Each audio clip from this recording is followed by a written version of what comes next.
치즈는 예전부터 칼슘 많은 음식, 뼈에 좋은 음식으로 알려져 있습니다.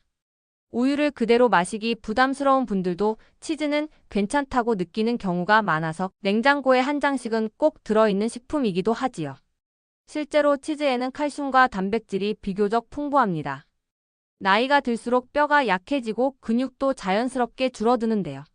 이때 칼슘은 뼈 건강에, 단백질은 근육 유지에 꼭 필요한 영양소라서 치즈가 건강식처럼 이야기되는 데에는 분명 이유가 있습니다.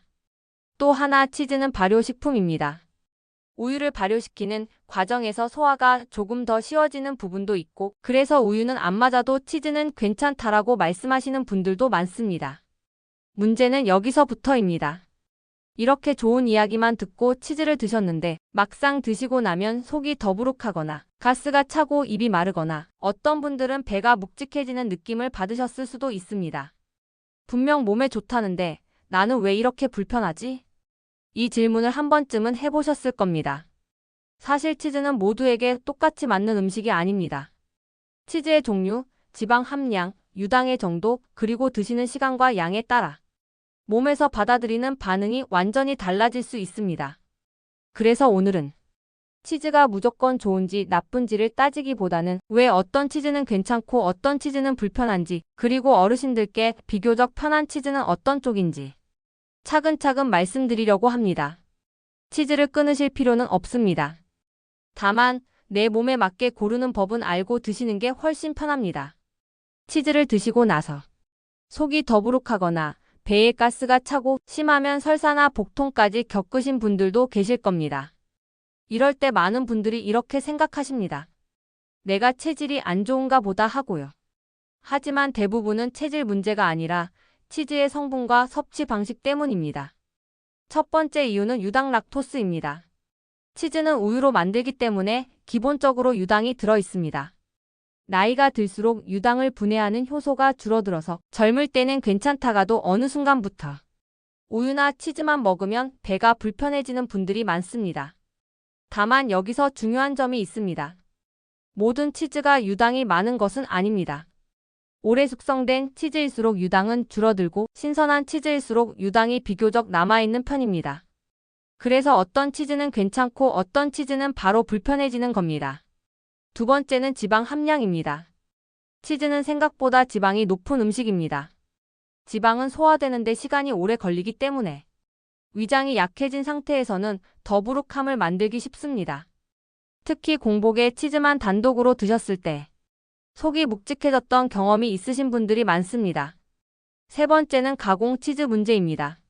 슬라이스 치즈, 치즈 스틱처럼 가공된 치즈에는 유화제, 염분, 첨가물이 들어가는 경우가 많습니다.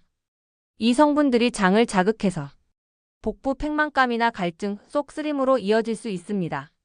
치즈 먹고 물이 계속 당긴다는 분들, 이 경우가 꽤 많습니다. 마지막으로 놓치기 쉬운 부분이 먹는 양과 시간입니다.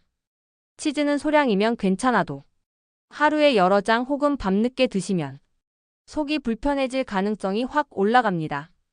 특히 저녁에 활동량이 줄어든 상태에서 드시면 소화가 더 느려지기 쉽습니다. 정리해보면 치즈가 문제라기보다는 내 소화력에 비해 종류지 방향이 맞지 않았던 경우가 대부분입니다. 치즈는 하나로 묶어 이야기하기에는 종류가 너무 많습니다.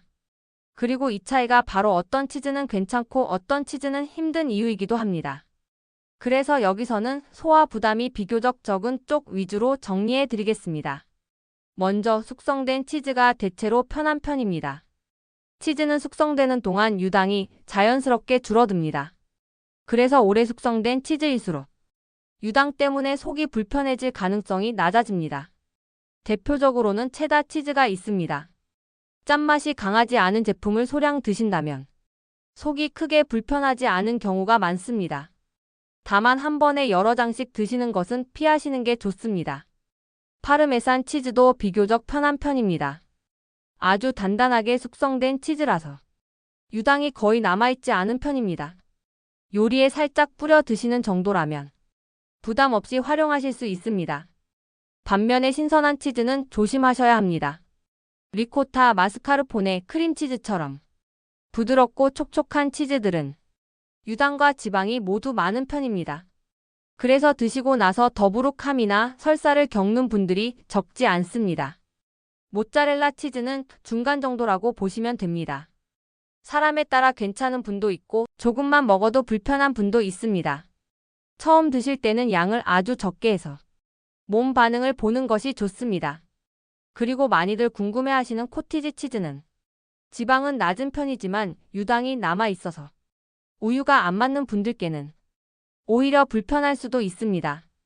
그래서 가볍다는 말만 믿고 드셨다가 속이 안 좋아졌다는 분들도 계십니다. 중요한 점은 이 치즈는 무조건 좋다가 아니라 내 몸이 편한 쪽을 찾는 과정이라는 겁니다. 같은 치즈라도 양을 줄이면 괜찮아지는 경우도 많습니다. 치즈가 몸에 좋다는 이야기를 듣고 매일 챙겨 드시다가 오히려 속이 더 불편해졌다는 분들도 계십니다. 이 경우 대부분은 치즈 자체가 아니라 드시는 방식에 문제가 있습니다. 먼저 공복에 치즈만 드시는 경우입니다. 아침에 입맛이 없다고 치즈 한 장만 드시거나 출출할 때 치즈만 집어 드시는 습관이 있으신데요.